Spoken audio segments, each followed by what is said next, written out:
Hi, and welcome to our first edition of a quarterly update from ALHI, talking about our industry and talking about what's going on in the economy. You know, we do this every couple of weeks with our planners, and we thought it would be a great idea to do a little bit of a recap and tell you what we see coming over the next 3 months.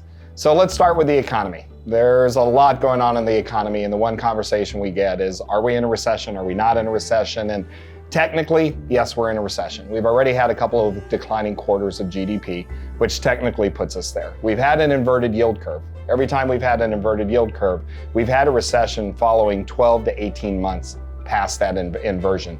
Is it coming? Yes, probably. Do we know what it's going to look like? Not really. And the one thing I would mention is, we have a lot of millennials in the workforce today. And unfortunately, their only recessions they've ever seen are 2008 and 2001. Those were two of the biggest recessions we've seen in the last 40 years. And what we have to remind everybody, not all recessions look that way. And we have forgotten that. This recession is lining up to feel a little bit more like 92, 93. Funny thing is, most of you don't remember we had a recession in 92 and 93 because it was that insignificant. I'm hopeful that that's what this recession is going to look like. It'll feel more like a slowdown, and there's a lot of reasons that it's different, and we'll talk about that a little bit more. So this recession is different, and it's different for a variety of reasons. First and foremost, there is a lot of cash that is still sitting in a lot of bank accounts with a lot of the consumers. Why does that matter? Well, it was up to $2.5 trillion. It's still over $1 trillion of extra savings that is in the US consumers' bank accounts. Why does that matter? That's why they're overspending. That's why consumer spending hasn't slowed down, and that's why everything is so confusing. It's one of the challenges the Fed is having of slowing down this inflation rate because people have the extra cash to spend. Much of it was given through a lot of government programs over the pandemic timeframe. That's not a criticism on whether it was right or it's wrong. It's the reality of that cash has to be spent before we really start to see things slowing down. Here's the positive news. Capital spending is still going. We're seeing corporations, and the CFO Council announced today that the majority of CFOs are still keeping capital investment. Why does that matter? Our industry has really tied in specifically meetings and events to capital spending.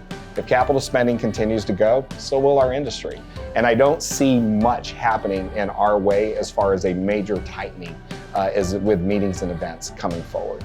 The other thing is we have a tight labor market. We've never been in this type of economic environment with this tight a labor market. And that's going to be a challenge. What's interesting is tech right now is where you're seeing most of the layoffs. I talk about those companies being overinflated because of COVID. Everybody who grew unnaturally during COVID are the ones that are laying off right now because they grew in a time that wasn't normal, and now we're starting to normalize. Other industries are still growing. Healthcare particularly is still growing. And what we are finding, we forget 6 million new companies were actually born during the pandemic. Most of them tech. These tech layoffs, that labor is really getting sucked up pretty quickly with the new startups that are looking for that talent. So overall, I think it's going to be okay. And it's not going to be, again, a heavy impact for us as an industry, and we should be okay, especially through the first half of the year. Hotels, let's talk about the hotel world. There's good news and bad news, and good news and bad news depending on which aisle you're standing on, whether you're the supplier or whether you're the meeting professional. First, here's the good news. We're still seeing a lot of strength in the hotel industry, and that's positive for everybody. We're starting to see labor normalize. That means service levels are starting to normalize.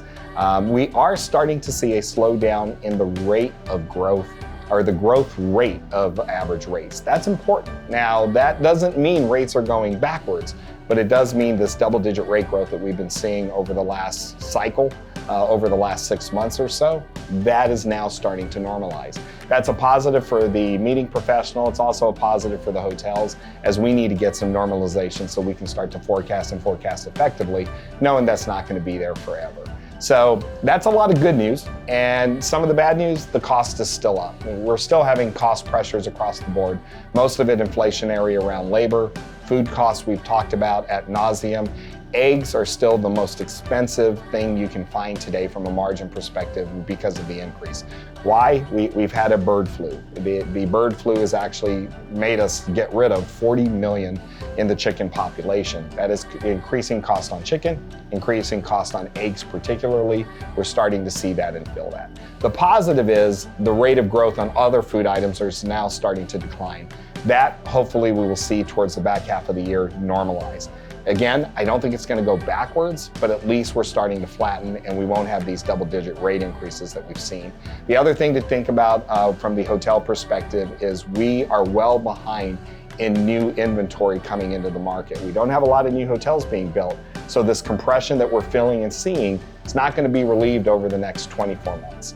Overall, a very tight market, very busy market, and should be very healthy for everybody.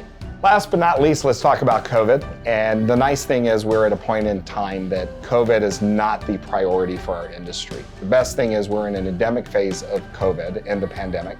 What does that mean? COVID means simply that if we're in a endemic stage of the virus, it means that it's still around. We're still going to have cases. We're still going to have hospitalizations. And unfortunately, we're still going to have deaths. Here's the piece about being endemic. Endemic is a psychological shift, not a health shift. It means we are now starting to recognize and accept that there will be a certain percentage of cases and hospitalizations. I remind everybody, 2018, we actually had a flu pandemic that was called a flu pandemic by the World Health Organization. That flu pandemic, 25,000 people lost their lives here in the United States. Again, we are willing to accept that and understand that that is part of a natural process. That's the phase we've entered with COVID. I think it's an important one because many of our stakeholders sometimes miss that. It is a psychological shift, not a health shift. There is nowhere in the world that a zero COVID environment exists. And that leads us to China. China has literally stuck to a zero COVID policy for literally the last 2 years. And you've seen that it has finally given up on a zero COVID policy. They are the last country to give up on zero COVID because it is an impossible accomplishment to achieve. So what are we seeing now? Massive spread, massive cases, but the positives on the other side is China is now starting to open up. Just this morning, literally the Chinese government has announced they're opening up visas once again, which means they're going to allow people to start to travel. It's going to be good news for our industry, and that gives us a little bit of uncertainty coming across the board as far as what that means for us overall. The next 3 to 6 months will really tell us a lot about what that means for China, the Chinese traveler, and what that means for the U.S. economy. Thank you for joining us for this quarterly update. We hope to have you join us again every quarter as we continue to bring you what we think is most important about the industry to help you do your job a little bit better for moving forward. Thank you for supporting ALHI. Thank you for being part of our family. We appreciate you.